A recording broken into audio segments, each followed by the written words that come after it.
Okay, Mr. Moonbraun, your knee looks good. I'm officially giving you a clean bill of health. Can I do deep knee bends? Well, you should stick with shallow knee bends for a while. I knew this day would come. Hey, Mr. Moonbraun, take care. Goodbye. Well, Danielle, 4 patients in 45 minutes. We've got the wind at our backs. Yeah, we are sailing through them. You know, I gotta say it out loud. I love having my own practice. I love it. How long did you work for Dr. Jerome? 3 years, but Dr. Jerome years, it's like 5,000. I've had plenty of bad jobs before. You liking this one, right? Oh, yeah, so far it's great. Back when I worked at Dr. Jerome's office, we had this male nurse, Lewis. He was 6'4", clocked in at 3:20, 3:30. And for some inexplicable reason, I'm not joking about this, he often smelled like pot roast. Pot roast. Yep. I say, Danielle, your bright smile and comely presence is just one more of a long list of reasons why I am happy to be out of that Jeromean nightmare. Thank you, Dr. Burton. Just promise me you'll keep wearing whatever that perfume is and not switch over to Lewis's ode to pot roast all of a sudden. Mr. Carmaker should be ready. I'll get him right away. Bring it on in, Mr. Carmaker, because this doctor is in. Dr. Burton, help me. Help me, Dr. Burton, help me. I'm itchy, Dr. Burton. I'm so very, very, very itchy. Ed, what are you doing here? Just checking out a man with his own brand new practice. Actors. And speaking of brand new, nice selection of nurses, my friend. Danielle, very nice, very competent.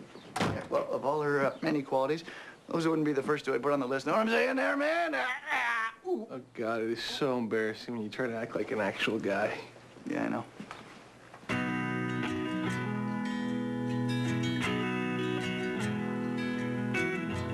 When it's my moment in the sun, oh, how beautiful I'll be. But in a normal sort of way, like I am you and you are me.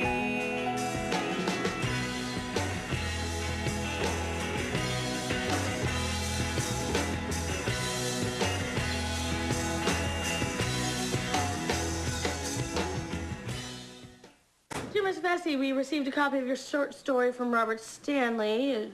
Vibrant. That's good. Good to be vibrant, right? Read on. Unfortunately, at this time, ew. Yeah, that's a little thing we like to call rejezione, a.k.a. death of a dream. Death of a dream. Very good. Very dramatic. Perhaps if you used phrases like that, you wouldn't have gotten rejected. I'm so glad to see that you can make light of this. I'm not making light of it. I'm kicking you when you're down.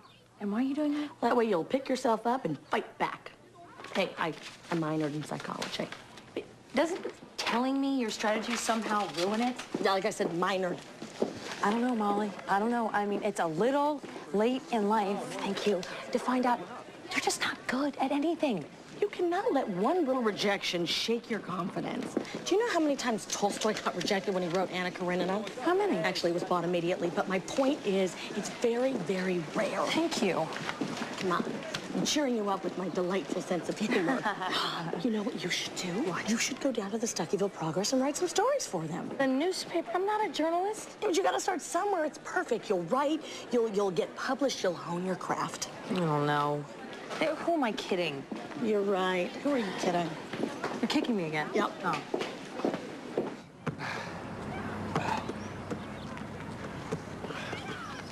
Oh. You're like a big old sleepy bear, you know that? Hello, sleepy bear. Oh, yeah? That's what you got today, huh? Shoelace, Mike.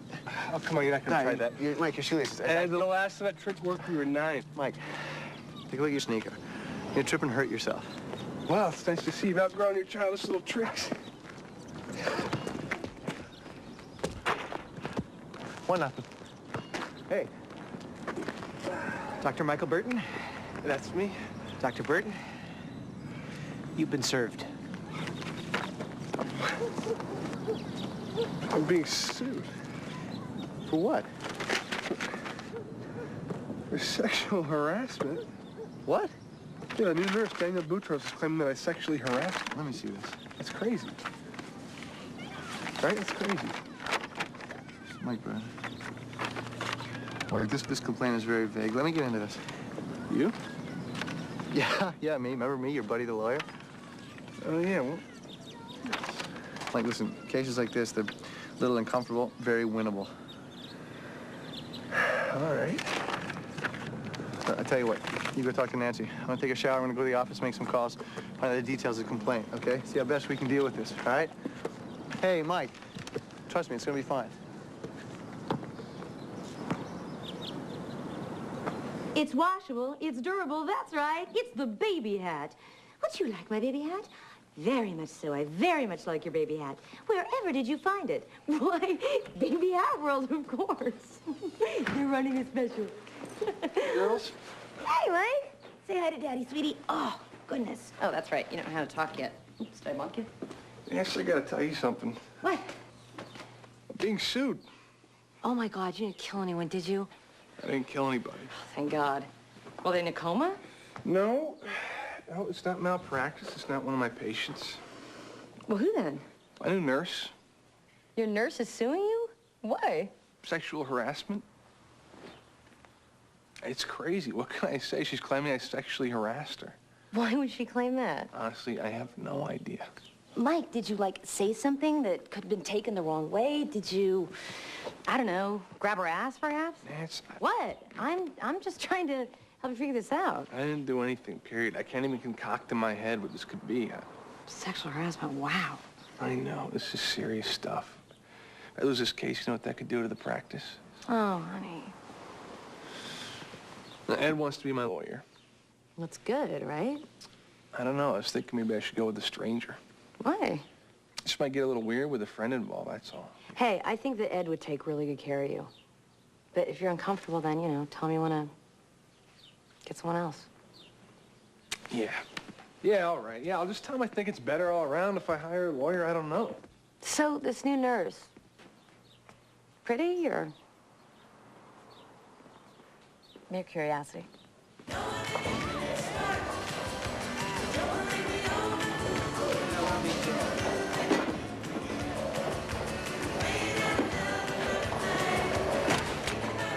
Phil? Bosco, be a dear, help me load these boxes into my car. What are you doing with all this food? I'm hosting a little jazz brunch for some friends on Sunday. You are, of course, invited, but keep it on the hush-hush. Motel 6 does not like it when I have guests in my room. Okay, I don't know what to react to. First, your use of the term jazz brunch, the fact that you're living at Motel 6 Temporarily. or the fact that you're blatantly stealing food from my snack bar. Hey, before you accuse me of stealing, might I remind you of your employee all-you-can-eat policy? Yeah, Phil, you can eat all you want while you're working, okay? You can't just load it up and take it away. Well, what are you trying to do, rewrite the policy? I'm not rewriting anything, Phil. I'm telling you, you can't steal You food. cannot change the rules in the middle of the game. That's I'm not changing the rules. Bosco, they tried to do that on Survivors last year, and you know what happened? President Bush had to cancel the whole show. Phil, just put the food away, would you? And it's Survivor. When did you stop being my man and start being the man?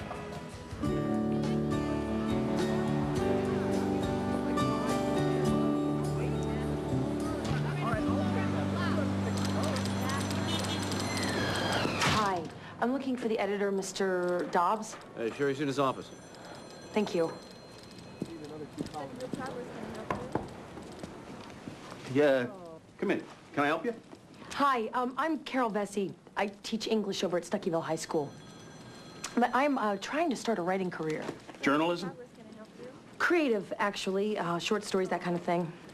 I used to have the creative bug myself. About 30 years ago, I wrote up a Captain Marvel story, hoping they'd put it in a comic book. Did they buy it? No, they said I overused the word Shazam. Mr. Dobbs, I was wondering if you would consider letting me write some freelance features for the paper. You got any samples? Not of that kind of writing, no. All right. Tell you what we'll do. There's a bunch of ideas for human interest stories in here. You go through it, you find one that strikes your fancy, and if you can come up with a decent piece, I'll give you some freelance work. That sounds great. Wow. Thank you. Thank you, Mr. Dobbs. Good luck. Bye.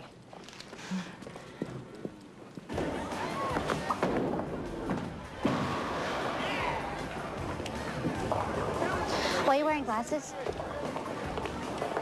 Ran out of contact lens solution. You look like Elvis Costello. Thank you. Workers of the world unite. The only thing you have to lose is your chains. So proclaimed the great philosopher, Karl Marxism. Karl Marx. The man's name was Karl Marx. The truly great go by many names. My friends, I have a plan that could change our lives forever. He wants us to join the Columbia House Record Club again. Shirley, Kenneth, it's time for the three of us to unionize. Say what? Let's face it, Ed's power has gone to his head, but if you stand with me, we can turn this place into a worker's paradise. I like things fine just the way they are. I feel lucky just to be here. You've been brainwashed, people. Let me paint you a picture. 3-hour workdays, 4-day weekends, 5 months of vacation time a year, a 10-second coffee break every minute, an employee lounge with vibrating chairs, a Japanese-style soaking tub, and our very own omelet chef. Kenny, all the cigars you can smoke. Shirley, all the... What do you like? Swedish fish. All the Swedish fish you can catch. What do you say? Are you in? Sorry, Phil. This just ain't gonna work. I don't want to get fired. Omelet chef! Right. Okay. Yeah, okay. Yeah. Hey. Hey. Listen, Ed, I've been thinking a lot about this. So have I. I got the detailed complaint. What does that mean? Well, it tells us exactly why she's suing you. What is it? Well, she says that you said that she, quote, had a bright smile and a comely presence. Yeah, well, I didn't mean anything by that. And that you liked her perfume. No, all right, I remember this. I was making a joke with that guy Lewis I used to work with who smelled like pot roast. It's ridiculous. Yeah, and the day before by the coffee machine, she alleges you said that sweater really brings out your eyes. Beautiful. Yeah, come on, this is office chit-chat. I wasn't even being flirtatious. Right, and she says on Monday, when I told him I'd spent the weekend holed up in a log cabin with my boyfriend, Dr. Burton's reply was, your boyfriend's a lucky man. This sounded a lot worse when you read them out of context like that.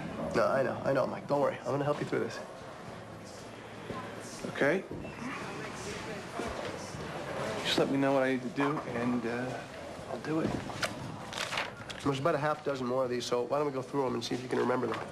Is this all gonna be okay? I believe so. What? Not quite the slam dunk win I thought it was gonna be. But hey, it's fine, right? I mean, we've been in tough spots before. Fighters, right? Yeah.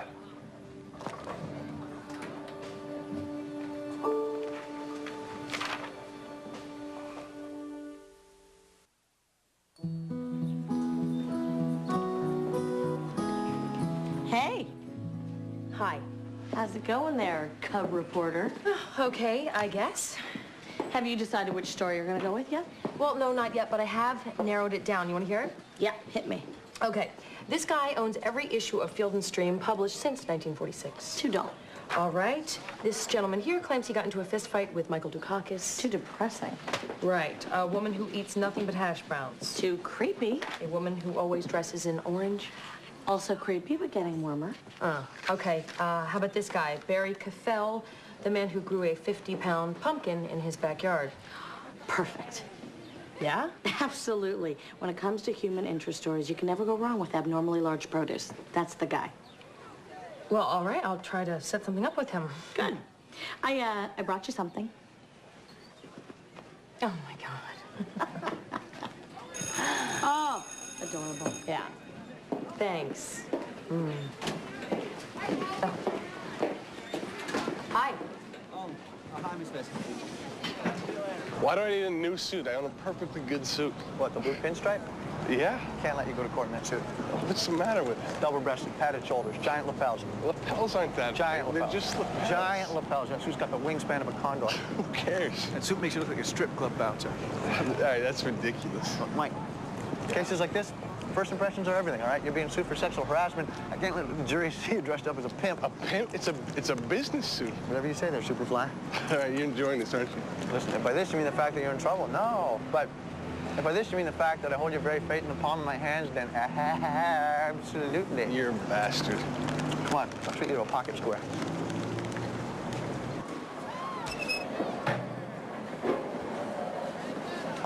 Hard work, isn't it, scraping that grill? Phil, what do you want? Join the union. Not interested.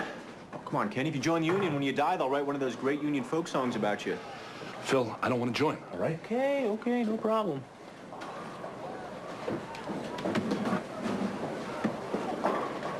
He was strong as a moose and twice as tall. His heart was bigger than a bowling ball. They tried to outbowl a steam-powered bowling machine. Now he's buried under lane 15. He's Kenny Sandusky.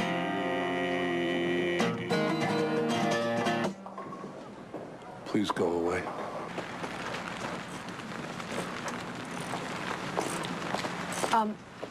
Mr. Cathell? Yes? Hi, I'm Carol Vesey. We spoke on the phone earlier. Yes, hi. Hi. Thank you so much for letting me come here and interview you. Not a problem. So should we talk here or? Sure. Great. Okay, let me just look at my pad. So what made you want to grow a 50-pound pumpkin? Oh, I'm sorry, I don't talk about the pumpkin. Why don't you talk about the pumpkin? Because when I grew a 50-pound pumpkin, I made a decision. No pumpkin-related press. Why?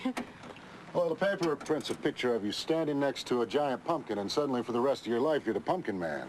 It's like Henry Winkler. People can't see him as anything but the Fonz. I don't want to get pigeonholed like that. I understand. But seriously, anything else you want to ask, fire away. So what would you like to know? Why do you wear nothing but orange? Because orange is the most beautiful color in the world. Orange is sunshine. Orange is warmth. Orange is life. Orange is life. Yeah, I like that. Oh, okay. I like blue, yet it's not the only color I wear. Well, I used to be like you. And then one day I went out dressed totally in orange. And I got so many wonderful reactions. And then I thought, why not take this thing as far as it will go? Great. Why don't you and I go for a walk and I could see people's reaction to your look? Oh, I'd love to. Aren't you a good reporter?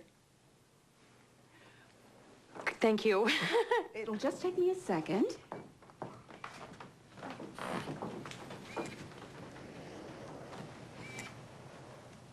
Okay, shall we? What's wrong? You're wearing a green scarf. Yes. Why? I thought it was really pretty. Yes, but you're the orange lady. That's my story. You wear nothing but orange. Oh, I do. Mostly. I mean, it's not something I'm, like, totally anal about. Dr. Burton, do you wish to deny any of the comments that my client has attributed to you? No. I mean, I don't specifically remember saying all the things in the list, but I can't deny that I might have said some of them. Do you believe that comments like these are appropriate in the workplace? Honestly, I think it depends. On what, Dr. Burton? On the spirit in which the comments are made and received. So it's appropriate to make advances on an employee as long as you believe they're being taken in the right spirit. I never made advances on Danielle. Have you ever made advances on other nurses who've worked for you in the past? Objection is past behavior isn't relevant. Your objection will be known to Mr. Stevens. Dr. Burton. Go ahead. No, I've never made advances on a nurse. Have you ever made advances on a patient under your care? No. I have an email here that you sent to a former patient by the name of Linda Coleman. Would you mind reading it into the record? Objection. If a patient has a complaint against Dr. Burton, she can go ahead and sue him. This has nothing to do with the case. Again, your objection is noted. Dr. Burton. This email was a response to an email she'd sent me. Read it, please. Dear Linda, as always, I await your next appointment with bated breath. I pray every night that you might contract a mild, easily treatable case of pneumonia so that I'll be able to see you that much the sooner. Yours, Mike Burton. Do you admit to sending that email, Dr. Burton? Yes, but you gotta let me put it in context. You'll have ample opportunity to do so. Moving on.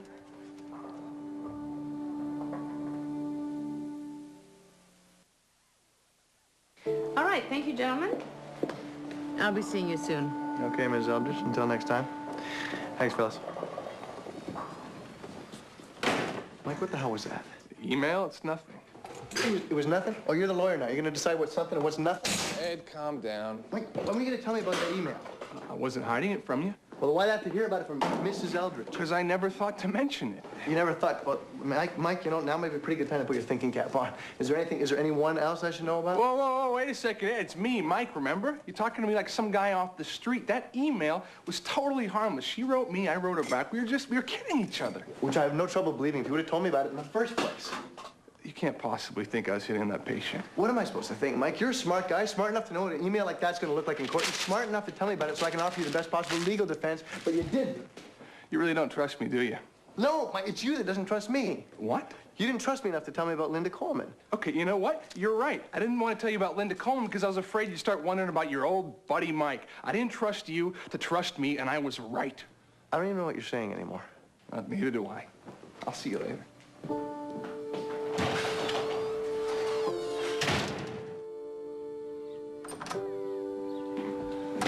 Hi, honey. Mike, hi. How'd the deposition go?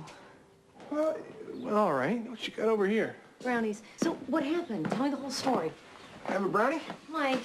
Come on, let me have a brownie. You take a brownie. We'll both sit down and enjoy some brownies. I'll tell you all about it. Okay. Mike, come on, you're making me nervous. Tell me what's going on.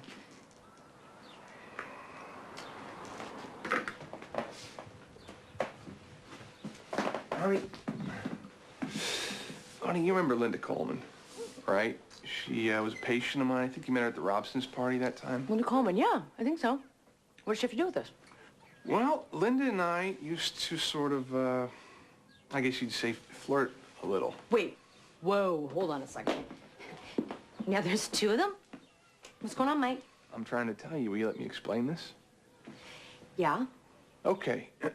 So, Linda and I would flirt from time to time, just in that jokey, meaningless kind of way that people do. You know what I mean? What do you mean? With some people, you just have that flirty kind of rapport. Like you and Richie. The mailman? Yeah.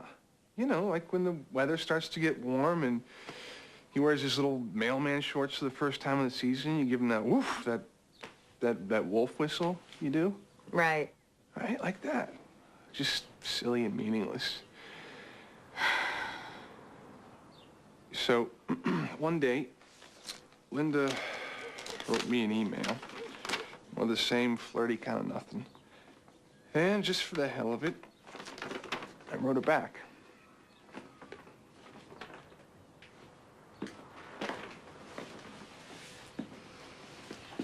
Oh, jeez, Mike. It was a joke.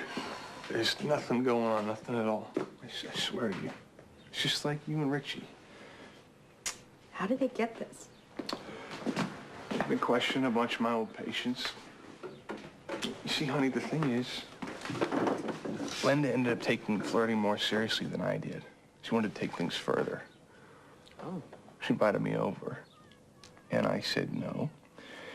She got embarrassed and angry, and I guess this is her way of getting back at me. This was pretty stupid. Yeah, it was. I feel like an idiot. But, honey, the one thing you gotta believe is that I did not want... And the only reason I didn't tell you about this is because I didn't want to... Yeah. It's all right.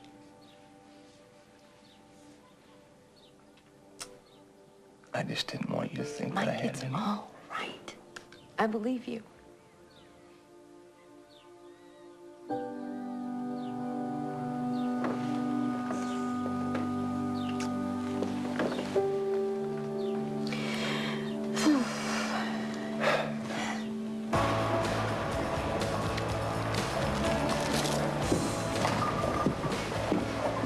Phil, some gentlemen from the AFL-CIO are here to see you. Excellent.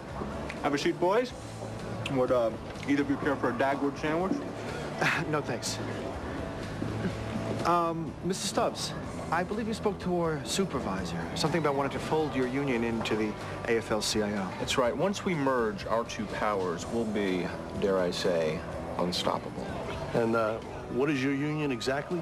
Pinsetters Local number 803080308.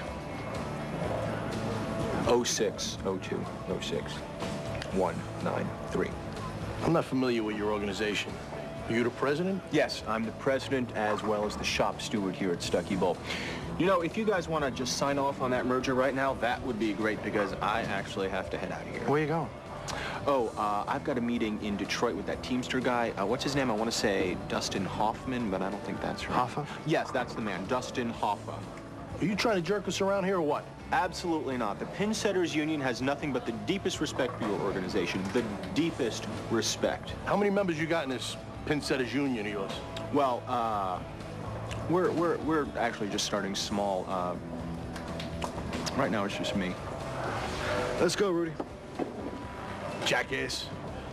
Oh, come on, you guys. Don't let me rot to death in this sweatshop. Come on! Mr. Dobbs? Hey, the English teacher. You know what really stinks about computers? No, sir. What's that? Used to be you'd finish a story and you'd yell, "Copy!" Nowadays, all you do is you hit the send button. It's crap is what it is. Yeah. Yeah, tell me about it. So, what do you got for me, English teacher? Not much, sir. Nothing, actually. Nothing? What's the matter? I thought you wanted to be a writer. I do. It's just, you know, Mr. Dobbs, none of these stories are turning out to be stories. Come on. There's got to be something in here worth writing about. Look at that. The tallest man in Stuckyville. He's 6'4". It's just not that impressive. Look, I was thinking maybe it would be more productive if you sent me out to cover an actual event. Unfortunately, I'm in the habit of sending actual reporters to cover actual events. Please, just one more chance.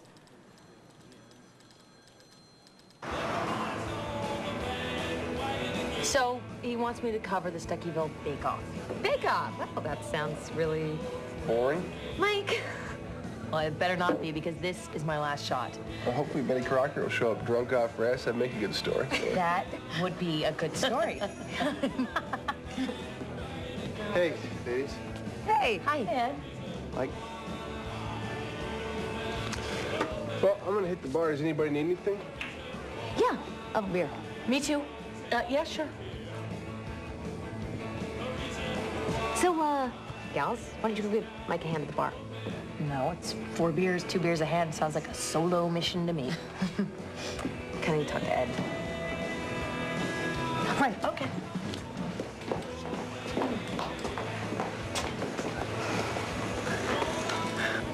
Eddie.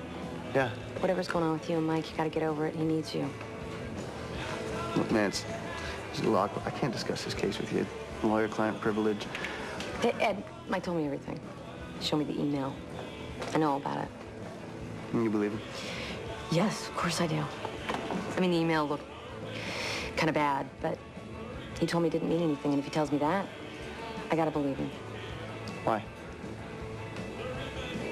Because he's Mike. I trust him. Honestly, I'm surprised you don't. Man, it's not that I don't trust him. Why didn't you tell me about that email? He was embarrassed, Ed. He didn't want you to know about it. He wanted me to know about it. We all do stupid little things that we're not proud of.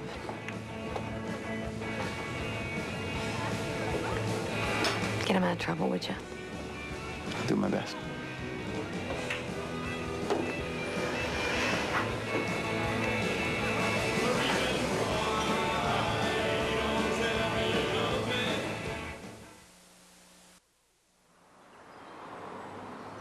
Your Honor, I'm asking that you not let her use this email in court. It's irrelevant to the case. First, It's extremely relevant. Go on, Mr. Stevens. First of all, if you look at the email in context, you can see it's completely harmless. Dr. Burton never would have written Miss Coleman if she hadn't written him first. He was just being friendly. Friendly is right. More importantly, regardless of the significance of the email, it has nothing to do with the Boutros case. Of course it does. I'm establishing an MO. This email proves that Dr. Burton does, in fact, make inappropriate comments to people whom he sees in a professional capacity. But you don't have to prove that Dr. Burton said what he said to Ms. Boutros. He's not denying it. He's not denying a word of it. He's right, Miss Elrich. We're not debating what Dr. Burton said to your client, only whether it was inappropriate and constitutes sexual harassment. This email is irrelevant. Your Honor. Thank you, Your Honor. Have a good day, kids. See you in court.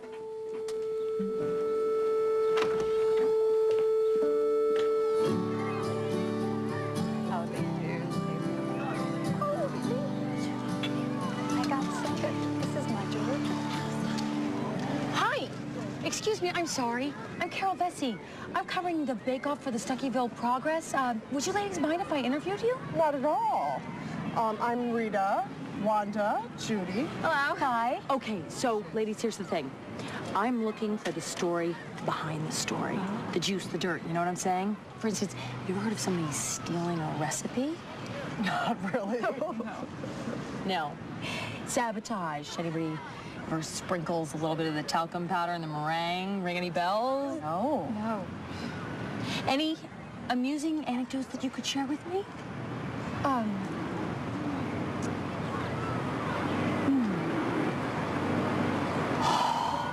We could tell the rancid butter in the apple pie story. Good one.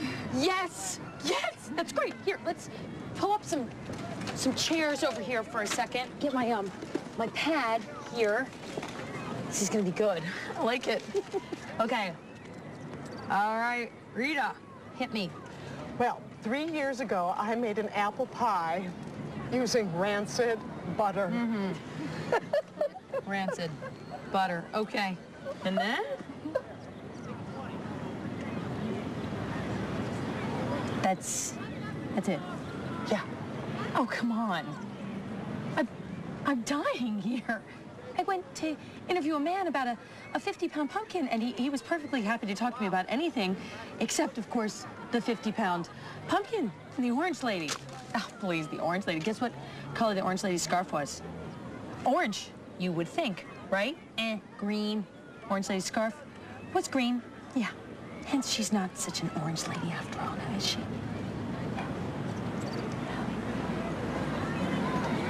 Would you like some bundt cake?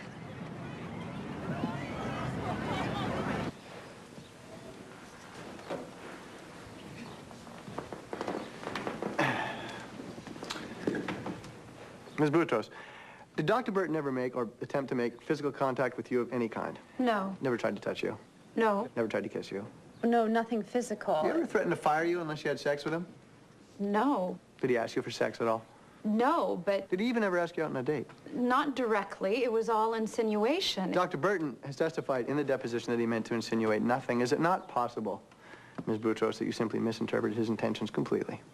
All I know is how uncomfortable I felt in that office. I see. Well then, Ms. Boutros, did you ever talk to Dr. Burton and tell him that anything he was saying or doing was making you feel uncomfortable? No. Nothing further. Mrs. Eldridge. Why not, Miss Boutros? Why didn't you say anything to Dr. Burton? Lots of reasons. First of all, I feared for my job, but just as important, I couldn't get up the nerve. The whole idea of confronting him was just so awkward and horrible. And besides that, I resented the notion that it was my duty to confront him. Why should I be put in the position of confronting the man for doing something he should just know not to do? Why should I be held responsible for his behavior? Why, indeed. Nothing further, Your Honor.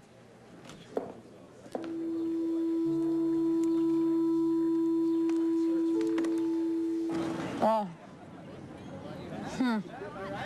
I may not have a story. This is a damn good bundt cake. My husband, Chet, loves this. I invented it for him when he threw his back out cleaning out the gutters to cheer him up. Really? So, is that why you guys bake, to cheer your husbands up? Oh, not just my husband, my whole family. Yeah, and to kill time. Interesting. So you, would you say you bake to fill a void? A void, perhaps, created by suburbia itself. What? No, this is really good. This is good. Keep telling me, really. Just why do you bake? Eat. Talk. Dr. Burton, in your opinion, do you find Miss Boutros attractive? Yes, but to be clear, I'm not attracted to her. I'm a happily married man. Yet you talked about her eyes, what she wore. You called her comely. Obviously, you're paying very close attention to her physically, but you're not attracted to her. I was complimenting her. I thought I was being nice. You were being nice by subjecting her to your sexual comments, making her uncomfortable. There's nothing sexual about it. She wore a nice sweater, so I complimented it. She wears perfume to smell nice. I noticed, so I complimented that. Do you understand that by focusing on her physical appearance, you've created a sexually charged work environment? I didn't mean to do any of that. It's too bad you didn't think of complimenting her on her work instead of her looks. That would have been much less demeaning. Objection. Where's the question? I'm done, Your Honor. Weren't those comments you made to Ms. Boutros simply made in the spirit of fun? Yes. It's just banter. I wanted to establish a rapport. So basically, you just wanted to have a light, fun workplace. We work side by side. You don't want to spend 10 hours a day talking about tongue depressors and staph infections. Right. Dr. Burton, did it ever occur to you as a superior talking to an employee, your compliments could make Ms. Boutros uncomfortable? I guess I never thought of myself as her superior. I treated her the way I would treat a friend. Ms. Boutros stated that she feared that if she asked you to stop flirting, you would have fired her. Is that true? Absolutely not. What would you have done? Would have apologized. I feel terrible about all this. I never realized I was making her feel uncomfortable.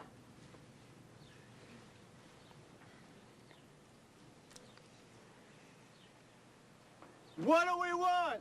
Justice. When do we want it? Now. What do we want? Justice. When do we want it? Now. Look, everybody, it's the boss. Hey, big Mr. Boss Man, some booze, please.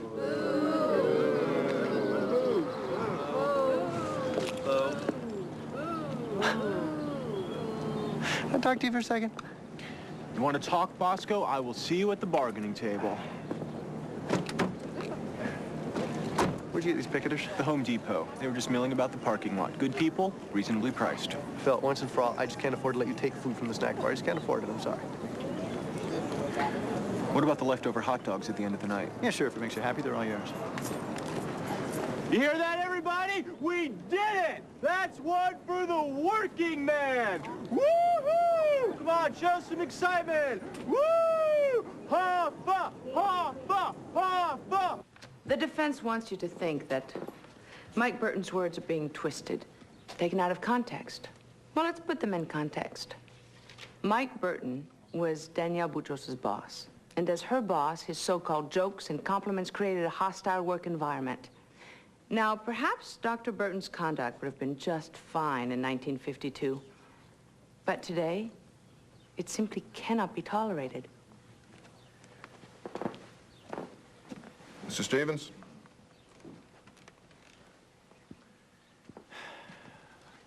Ladies and gentlemen, I'm sure you're all familiar with the concept of innocent until proven guilty. Our law says basically trust. Trust each other. Even when things look suspect, give each other the benefit of the doubt until you know for sure that there's a problem. That's an encouraging thing, isn't it? To assume the best about a person. Unfortunately, in this case, Danielle Boutros assumed the worst about Mike Burton. She misread the intent of his comments, and then she never allowed him a chance to explain or apologize for the confusion. What'd she do? Instead, she sued him. Don't we owe each other a little more trust than that? Thank you.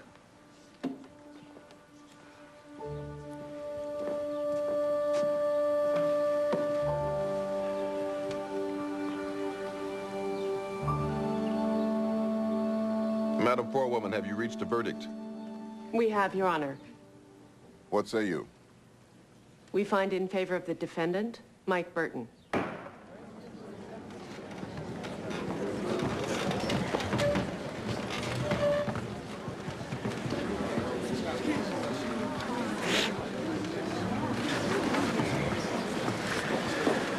Congratulations.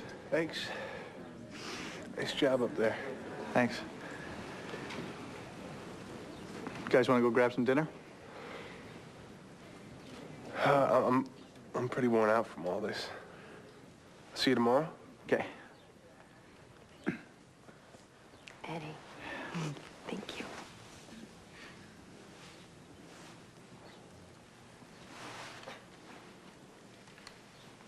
Welcome.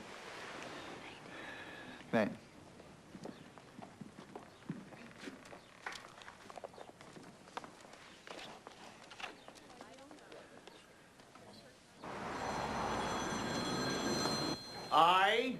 said Grace. Miss Vesey?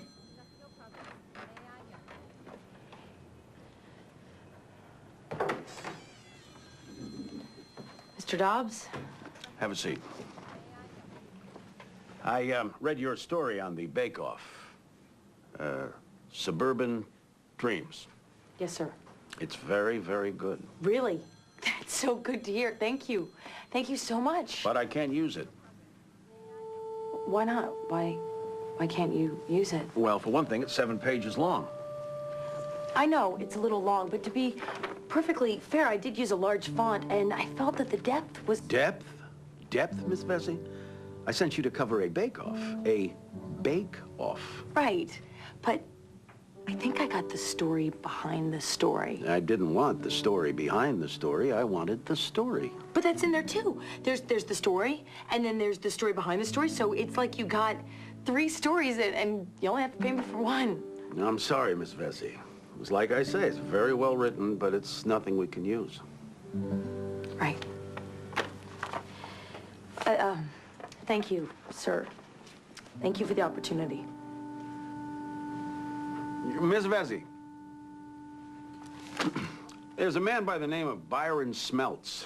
He's very open about the fact that he hasn't filed a tax return in 10 years. Why don't you talk to him? Seriously? Oh, my God. Thank you. Thank you, sir.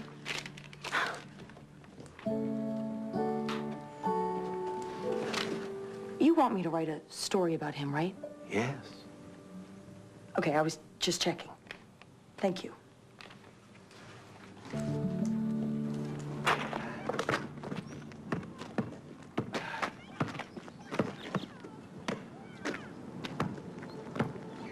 Hey.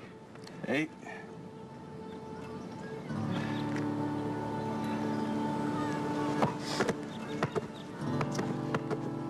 My ones? Sure.